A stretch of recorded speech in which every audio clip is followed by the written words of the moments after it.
Motown. Profound when it comes to doing me because I do it easily and it pleases me. How? So focused, mind open. But hope, I'm in with a motive, soaking in a depth of my own ocean, hoping that the whole world gets a notion.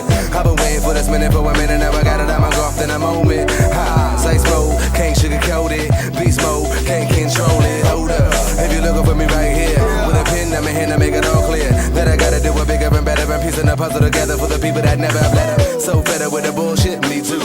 Like the world got a vendetta against you. Ain't no superhero coming for the rescue unless you ask me to do it, then I bless you.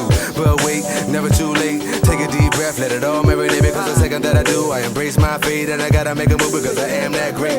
All I want is all of y'all to ponder. A better man willing to take his dream farther, but all the other didn't even try to bother. Start up the engine until we restarted. Pardon me, moment doesn't happen often, so while we here, let's enjoy it and applaud it. Take a second before the night becomes morning and tell those in the trust I hear them call. Mind open, eyes closed, my journey, my road, my drive, my goal. I think they ready for me. I think they come. Hey, what's up, everybody? How's it going? I'm sorry. Okay, I felt super high. Not like high, but I know, right? In that chair, but now I feel low. I think I should have practiced or saw the difference before. Anyway, welcome, guys. Welcome back to the Higgins Fitness and More show. Today, we are talking about food journaling and corporate America. Like, is your job making you fat? Because so many jobs are. Yeah, okay, so yeah, we have the owner here. He's like rubbing his stomach, I'll say that right now. Nodding yes, because I guess maybe this job maybe Tasty Tuesdays is helping. No? Okay, yeah, you said too much. Yeah. So that's good. So at least he owns his. He knows that it's, not a food intake, but it's just sitting. Yeah. So yeah, we're not sedentary people. We're not made to be sedentary, and we end up that way, especially with like corporate America or jobs. When we're just sitting behind the desk or not moving but too far or but behind the counter and in the same little 10 space area, you know what I mean? So we're going to explore that and see how that relates to our diet and what we eat and how we live, all right? So it all comes into effect and all plays big, especially stress and all that good stuff. So we'll talk more about that. But into last week, well, the weekend, I know I normally start with the weekend, but honestly, I think my weekend was like a blur. I mean, my weekend was a blur. I worked, and so I don't really know what else happened. That's just how it went, and it happens that way sometimes. But I am upset that we did get blocked for last week's show, and that was just because, small technical thing. Actually, the bodybuilder, 70 years young, he used a song that YouTube blocked. So we're going to try to figure that out and see if we can get that back up for you guys to view because it was awesome. And, he was really funny because he started his fitness journey with using cinder blocks and a broomstick, and that's how he did bicep curls when he was like 8 and 9 years old. So it was really, really cool. And then we didn't get to talk to him about posing, and that's the real reason why he wanted to use the song as well.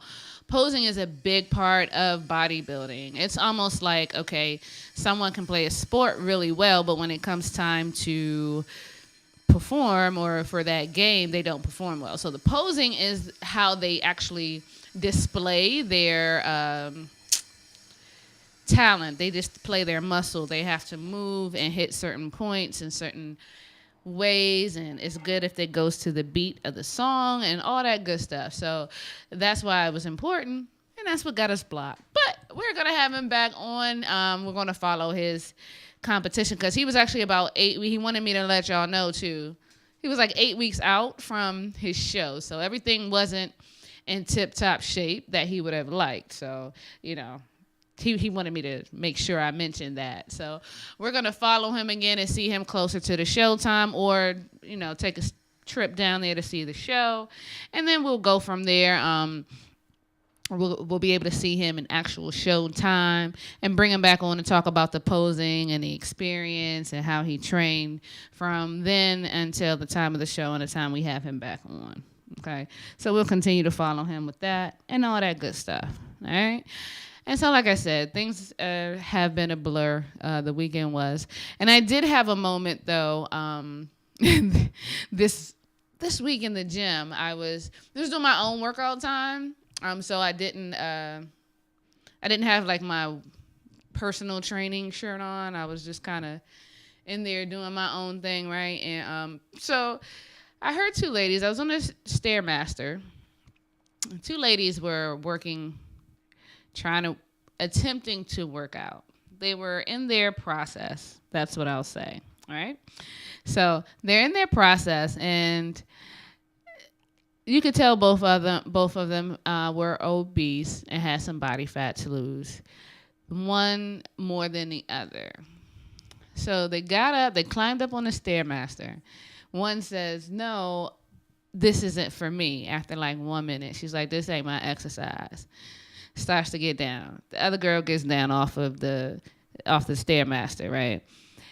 And so, I done been on it like 20 minutes, and I mean, I'm in it. My blood is pumping, everything. And so I said, well, excuse me. So she gets down. I'm like, well, what is your exercise, right? Well, mind you, they rant for like 15 minutes about what she was going to do and what she wasn't going to do before I said anything. So I just didn't like completely go off, right? I did give them a little time, right? I see you, Ebony. What's up, Ebony? What's up, Jimmy? Hey, Adrian. So I gave her a little time before I went off. And then, so they're talking. So then the one who was slimmer, she starts to sit down on the mat and she's stretching out and all that good stuff. So I'm like, okay, cool. So the other one is talking about she ain't gonna get down there because she ain't gonna get back up. Now I'm like, so then why did you come in here? You came in here, you complaining about everything, but at the same time, the whole time she was standing there, she was complaining about the workout. She was complaining about the Stairmaster. She was throwing in complaints about Lil Johnny and Tiffany and all of them, whoever they are. She's throwing in complaints about them. I'm like, okay, so what are you really mad at? Like, what are you mad with? You have a few things to be mad with at this point. So I'm trying to figure out exactly what it is that you're mad at, because you're blowing me for real. But so I get off the Stairmaster, and I'm cleaning it off. Hygienes, wipe down your equipment, okay? Message, wipe down your equipment when you're done, okay? So wipe down the equipment, and she's like, I'm just saying, it's not my thing. I said, so what is your thing? I said, what else have you tried in here? And she's like, oh, no, I'm saying I do the treadmill sometimes. I said, okay. Well, why don't you go and do that? Like, do what you like, at least so that you can complete something for more than a minute since you're in here. I'm like, you're in here. What is your problem? Like, why waste your time, your gas, clothes? You know what I mean? You waste all of that to come in the gym and complain. Now, I will say it's a good thing that you are in the gym, because you could not be. But if you're gonna go, we got to do something, right? So then I go off, and she was like, well, so the other girl was like, well, you train, aren't you a trainer? You train here? And I was like, yes, I do. And so then the girl, the heavier one who was quitting, she goes, well, I would get you as a trainer, but you would probably make me mad. I said, well, again, the training is about you. I said, I'm okay. I train, and I understand what it needs to be successful and to be fit and to be healthy and this, that, and the other. So the training would be about you. So if it made you mad, then it would still be that being about you. So you can do what you want, and me making you mad, it seems like you're already that way. Right? So I said, but listen, if you want some serious help, you need that one-on-one attention, you can definitely meet me downstairs. We can set up your consultation and get you started.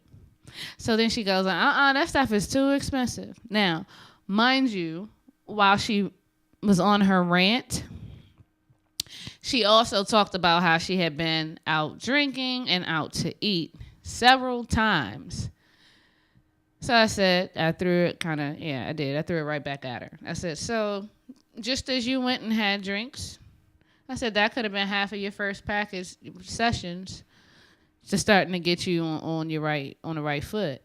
And also, I don't know, you've learned to replace those meals that are not helping you to get to your goals.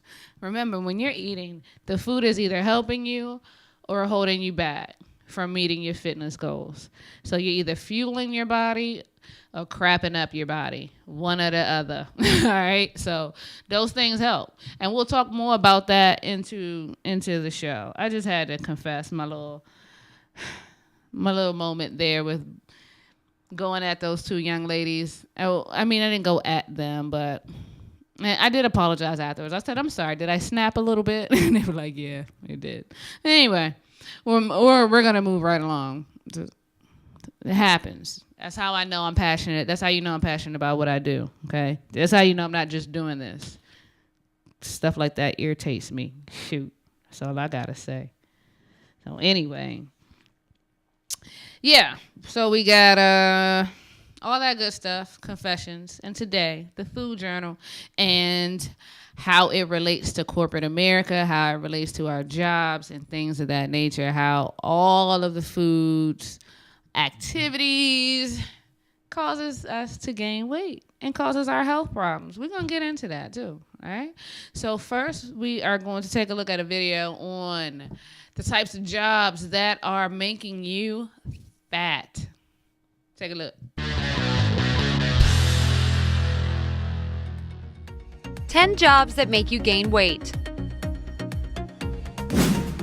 A new study conducted online by an American company named Harris Interactive suggests that professions involving high stress levels have a higher percentage of workers putting on weight.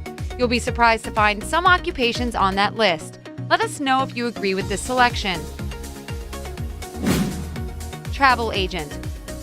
These people try their best to please each customer, planning and organizing their trips. The process involves much pressure and stress because, apart from clients' needs, there are always sales targets travel agents have to reach. Plus, it involves hours of constantly sitting at a desk. Attorney. In this field, stress and pressure are common things. Eating because of anxiety and not controlling calories make it one of the jobs that will most likely make you gain weight. I've never heard about this, but it sounds possible. Social worker.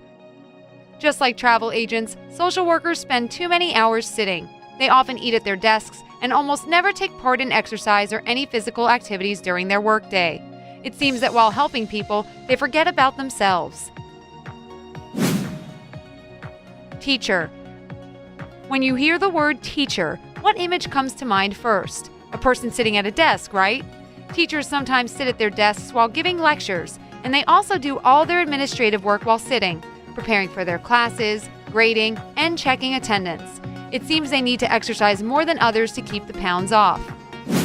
Artist, designer, and architect. These occupations go hand in hand with flexible hours and independent work. Since such professionals mostly rely on creativity and inspiration, they don't have to stick to strict schedules. The same applies to their meals. They eat when they want. Also, most of the time they work while sitting. Administrative assistant. The administrative assistant is another profession that involves always being ready to help others. The job is connected with a lot of stress and anxiety on an everyday basis. Also, they usually have a bad lunch habit, eating right in front of the computer. Scientist. The intellectual often goes side by side with a lack of mobility. Being too eager to learn more and discover new things, these professionals sometimes forget about healthy habits. At NASA, for example, they encourage exercises during working hours and promote programs against weight gain. I guess more companies should adopt this idea. Police officer. The image of a policeman eating donuts is classic, isn't it? Have you ever wondered why? This profession is one of the most stressful, and just think of all the office work they have to deal with. For these guys, eating is often the only effective way to fight stress. Marketing and PR professional. This is another example of jobs without fixed schedules. They have no deadlines to meet or routine to follow, but they do have events they have to attend. Most of the time, such events offer great food and drink, and that's why the profession is on this list. The last one, IT professional. This field is a combination of the scientific and creative spheres. They spend way too many hours in front of the computer and deal with a lot of stress. They usually work late hours that, of course, leads to bad eating habits. Now, if you could choose any profession in the world with no limitation, what would it be? Share your thoughts in the comments. We're interested to know. If you're visiting our channel for the first time, click subscribe to stay on the bright side. All right. Welcome back. So I hope you guys enjoyed. Well, you probably didn't enjoy that. As one of the comments here says, dang, we're all screwed with looking at the jobs there. It looks like corporate America is screwed, but it looks like everybody. I mean, you got, like I said, travel agents, attorneys, social workers, teachers, artists, everybody, that scientists. So the scientist one is like cracks me up because it always makes me think of fat doctors, or I shouldn't say fat, overweight doctors. Like, isn't it like it's something about seeing a healthcare professional that is just like his lab coat is that you see that little crease in the back where it's like open. You know what I mean? Like, it's just too much. They're unhealthy themselves and they're telling you to be healthy. It's such an oxymoron. It drives me crazy. But at the same time, they know what they are taught and how America is taught, or Western medicine is taught. That's just what it is. Okay, so they suffer from the same thing. Those who choose to become more enlightened do that, and those who do not live that way. So today we are going to take a look at an actual food journal, a real life food journal that kind of depicts exactly what happens when working with in office settings in corporate America. Okay, and we're gonna talk about that. And Ebony, I have something for you. So it's not so much the job that we have. It's how we prepare to still fuel our bodies throughout the day. Okay. And some of the things that you saw that were consistent is one was, definitely, being sedentary or not moving and sitting there, having a job that there was very little mobility. That was an issue. Okay. So that is an issue within itself for America overall, but definitely with our work and how workloads are designed. So, but most corporate places and most big companies have also given us ways around that. They've given us gym facilities, either within the office or discounts on memberships for outside of the office. It just depends on what we take advantage of and how bad do we want to be healthy. All right, so we'll take a look here. So this is a food journal from a client of mine. We're just going to call him Client A. All right. So the food journal, we're going to take him through it day by day. I'm going to tell you, this is what the client wrote. I'm going to tell you what it really means and what we can do about it, okay? So, and the alternatives for that day. All right. So for day one, you see Client A had scrambled eggs and cheese, had a hash brown. He had one turkey ling. He had some corned beef hash, sausage, and gravy. That was for breakfast. For lunch, he had a cup of quinoa, some artichoke dip, and some club crackers. And he didn't eat dinner. Okay? So for this day, now let's go back. For this day, two things that I noticed. One, he ate a lot more in the beginning of the day, okay, and no dinner. And this can be fine. The time of day, a lot of people don't eat breakfast. I'm typically never hungry right away because I've trained myself to typically work out before I eat. So for me, missing breakfast isn't a big deal unless I'm not working out or have I don't know what it is, but you don't eat breakfast and go to church. You're just hungry in church. It's just what it is, right? So, depending on what day it is or how it goes, it determines whether I eat breakfast or not. And then sometimes if I eat heavier in a day, I may not need lunch. The idea is to eat when you're when you feel hungry, you know you need to fuel yourself and be prepared for whatever it is you have to do throughout the day, and to not overindulge in anything. If you're eating a plant-based diet, you can pretty much eat as much as you want. You will and have a high activity level. You'll never have to count a calorie again, I promise you. So that's one thing. But with this too, so he had a cup of quinoa, okay, artichoke dip, so, and some club crackers. What I've learned to do as a trainer here is dissect what that's not saying, what it is saying. So when you see it says a cup of quinoa, artichoke dip, some club crackers. So you had like probably creamy spinach artichoke dip, which means you then had tortilla chips as well, unless you use the club crackers as dip for dipping the creamy artichoke dip. That's what that means, okay? So, and that all probably did fill him up to where he didn't need dinner, okay? So I don't see a heavy overeating. I just see a lot of animal product more so, and starches. So not a lot of nutrients in this first day. All right. So that's what I see there. Healthy alternative for this. Okay. His cup of quinoa was great. If he did spinach, or if he did guacamole, for example, which is avocados and pico de gallo, all that good stuff, into one, that would be awesome because you get your healthy fats from there. Also, if he had less animal product in that breakfast, lose the hash browns.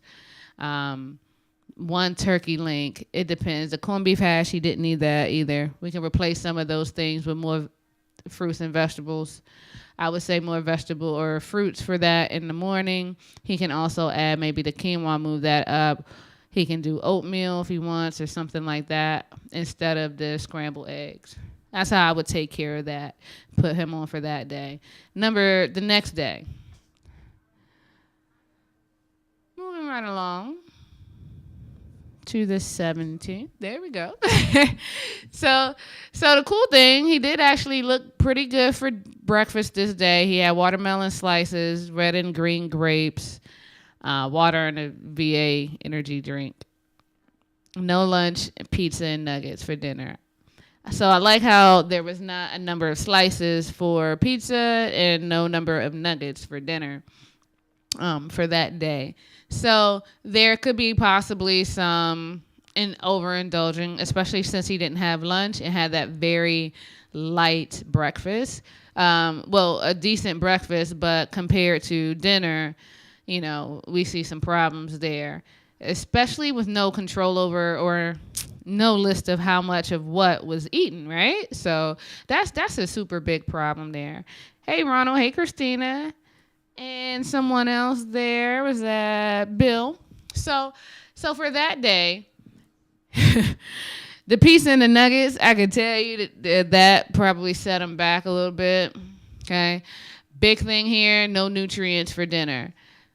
Very little nutrients for lunch. Watermelon slices, you're awesome for that. That's alkaline.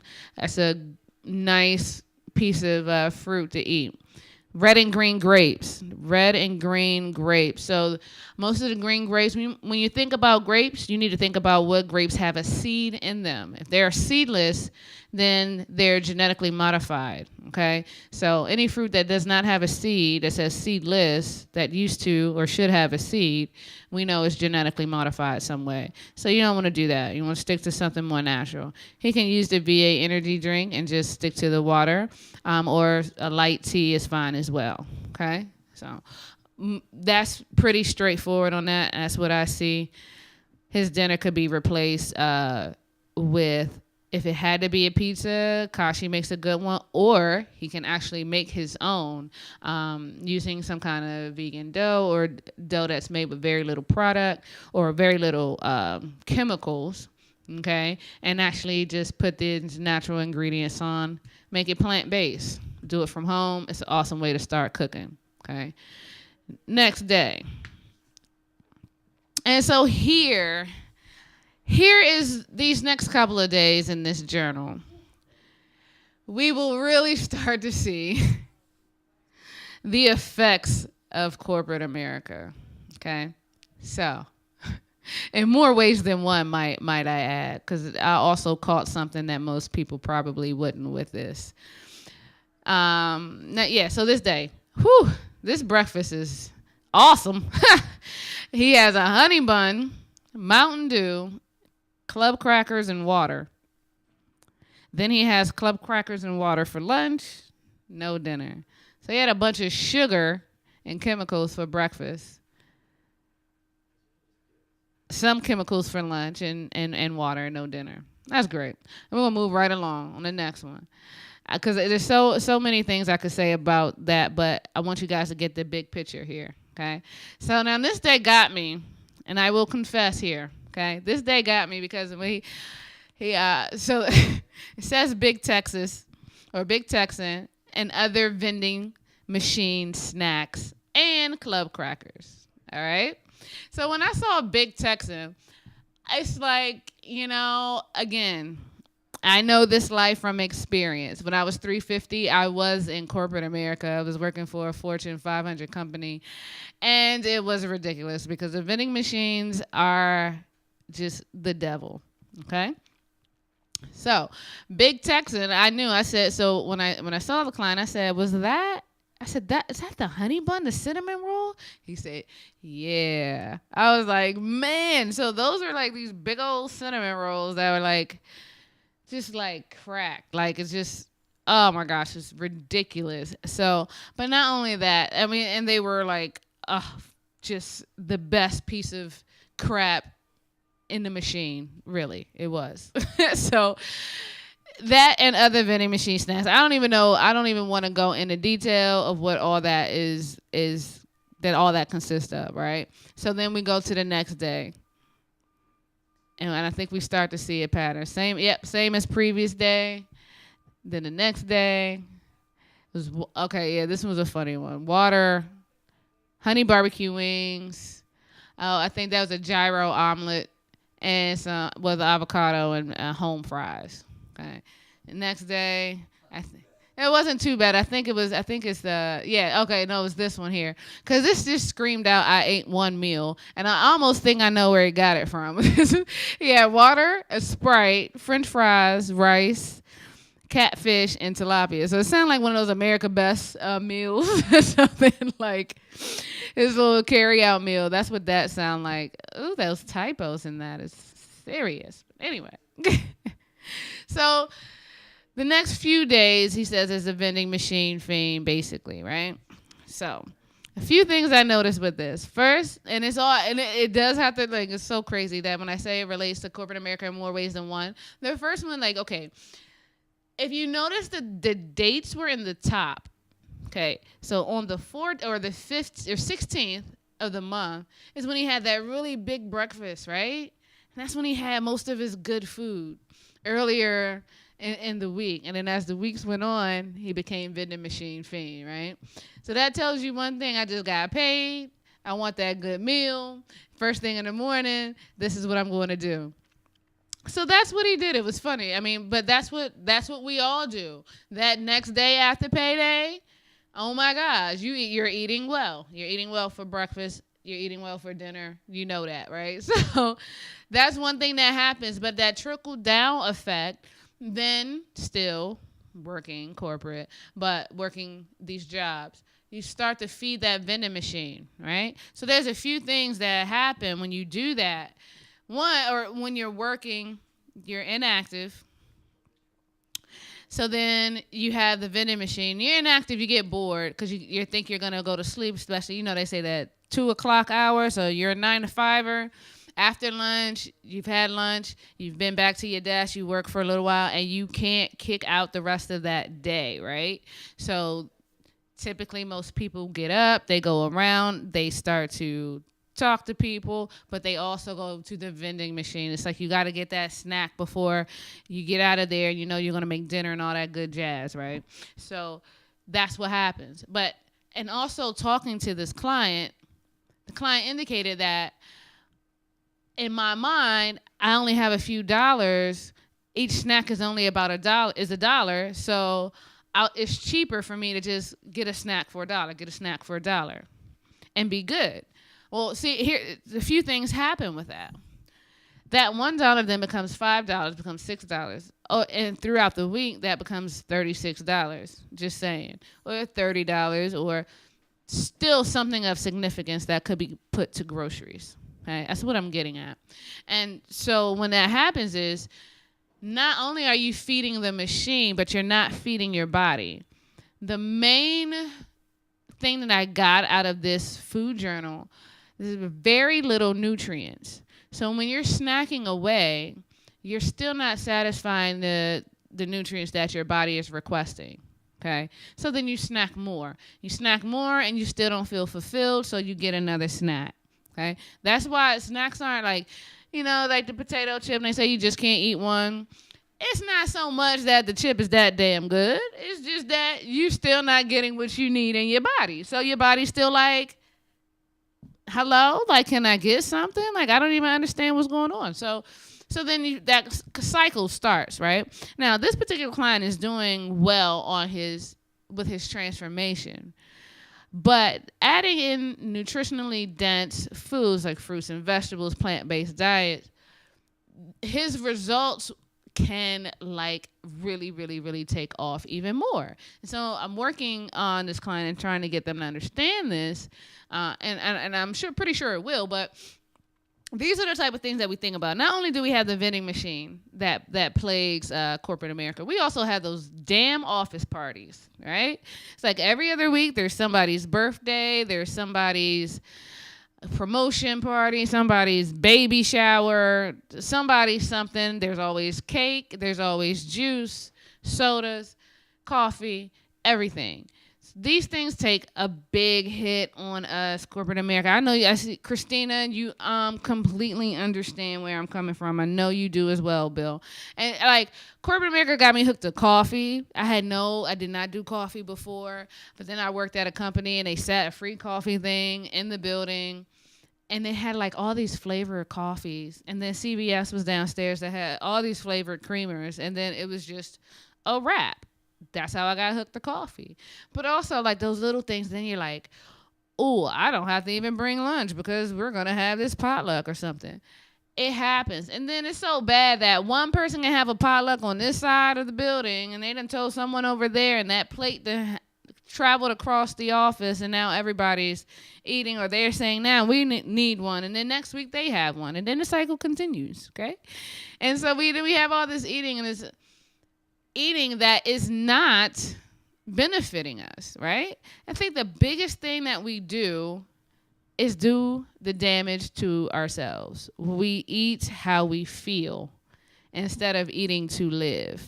We emotionally eat. We want to eat to feel better. We want to continue to feel better when we are feeling great. We want to eat to celebrate accomplishments. We want to eat to do all these things, but to feel ultimately better at whatever it is that we're doing. So, or at life, period. So we just keep on.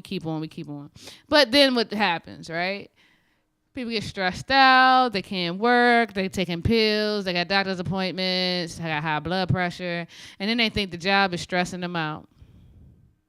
Well, yeah, on top of everything else, I'm sure it is, because that's what you're dealing with when you do those type of things, right? So we have to take a look at, what I'm saying is, bottom line, it's not us, the job. It's not even so much being inactive. I mean, yes, we are being inactive for those amount of hours. But then, too, how are we still taking care of ourselves? Going to work takes care of the bills, takes care of the people at home and make them happy. But, we can be replaced if something happens to Timmy tomorrow. Unfortunately, guess what? That job position will open and someone else will fill it. And that's the end all right there. So you can be replaced on a job, but you can't be replaced that simply in your household or in your family. However you're living, whatever you do, you're not replaceable in that capacity. But on a job, you are. Whatever it is that you're doing, you are. So like I said, so the tips for this and for this particular client is to take those dollars that he's throwing in the machine and actually go to the store. Another big thing with this journal indicated to me that there's no cooking at home. There's no grocery shopping. There is only machine eating or buying some food somewhere, okay? So changing that around, like if you can take that and do that for a month, meaning, yeah, cook all your meals, not even a month, do it for a week and see how your budget changes. See how much money you actually put toward eating good food, healthy food that's going to benefit you. It's not that difficult. Just like I told the girl, in the gym this week, she had mentioned her going out 3 times. Now, at 3 times going out, I'm gonna say that's minimum $60, minimum $20 each, and I'm sure it's more than that. But let's say minimum $20 each time she went. So that's $60 right there. So she could have had one actual training session for that would actually help her get to her goal. You see how easy like that fix is? But it all comes down to where and how bad you want it. If you don't want it bad enough, then it's not gonna get done. But if you want it, then it's gonna get done. It's really that simple.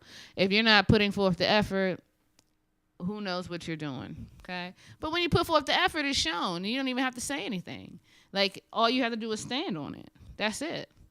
Bottom line. So we look at all this information here. We see it firsthand. This is an actual food journal. This person does work in corporate America, so they do have a stressful job. Teachers, the same thing. Hairstylists, barbers, they eat in weird hours because they have to go and work so much. So if you know that that's your life, if you know you have to go in the shop at 8 o'clock in the morning, you need to have your food bag with you. Your food bag should be as important as any other bag or food plan throughout the day. For example, on Thursdays, I know that I'm coming down here to the studio. So I know when I get up, I need to have something for breakfast. By the time I get down here or before I leave, I may pick up a smoothie or something from up the street. And then I know that I'm probably cooking dinner that night at home. So my food is planned for that day. You get what I mean? I know where I'm eating, I know what I'm eating, and I know I can make sure that it's good. Okay? So that's food planning. Food, you're talking about your food bag for the day, preparing that bag. You know you leave the house at 8 o'clock in the morning, you're not going to be back home till after 10 p.m., you need a good 2 to 3 meals, and you need some snacks. You need something that you can, if you know that you have to eat on the go, everything that you pull out of that bag should be something that you can eat on the go. Like, it is really that simple. Something you can eat on the go, fruits. Cut them up yourself, put them in bags. You have, wheat and pasta crackers or whatever you snack on.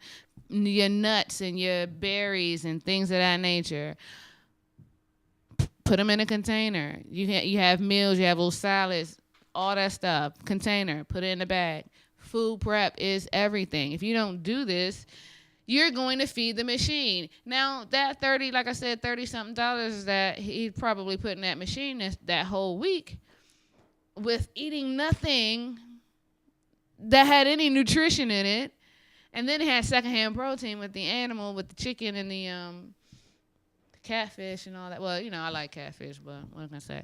But, with the fried and all that good stuff. So eating all that, if he was to just take out and actually buy his meals at the grocery store and come home and cook, or just had a bag of apples for $3.99, let's just say that would have taken $4 out of one of his days of snacks. That's his snack, and he has a bag of apples, 8 to 10 apples in a bag. You know what I mean? Think about how to maximize it. You go to Aldi. I used to go to Aldi and get my groceries every week because I wanted to make sure I got fresh produce, and it was just for me. I would spend about $25 a week on like the little stuff, and maybe once a month I spent like $40.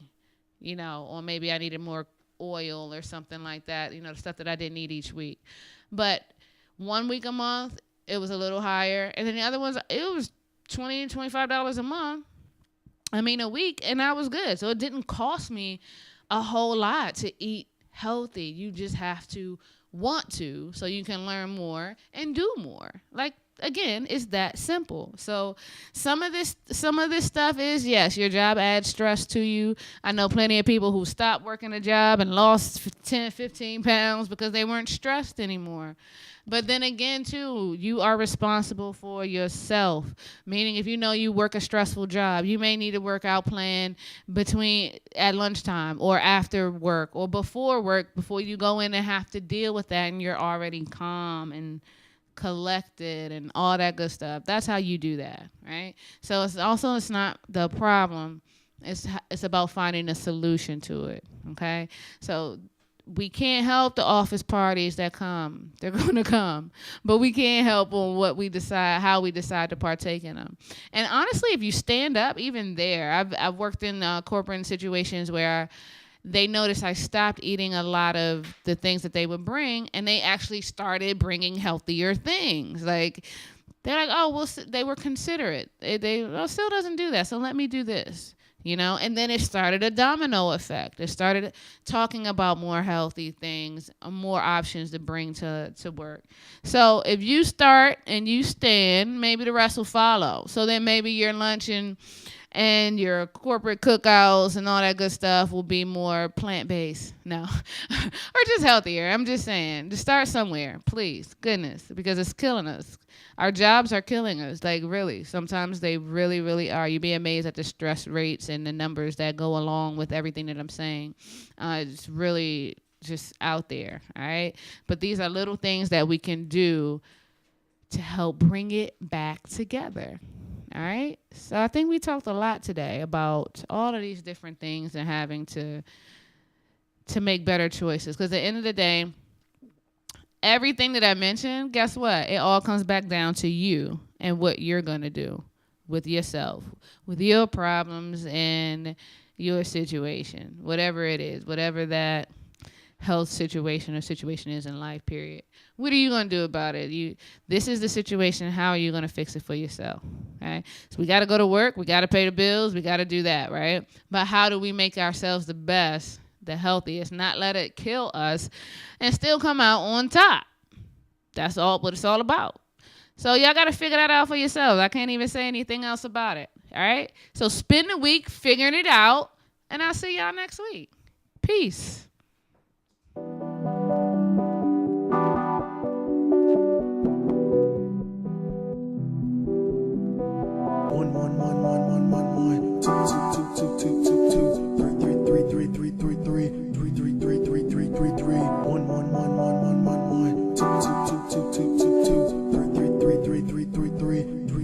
Fresh break down. Everybody know what I'm trying to do now. Hold it down for my hometown. Profound when it comes to doing.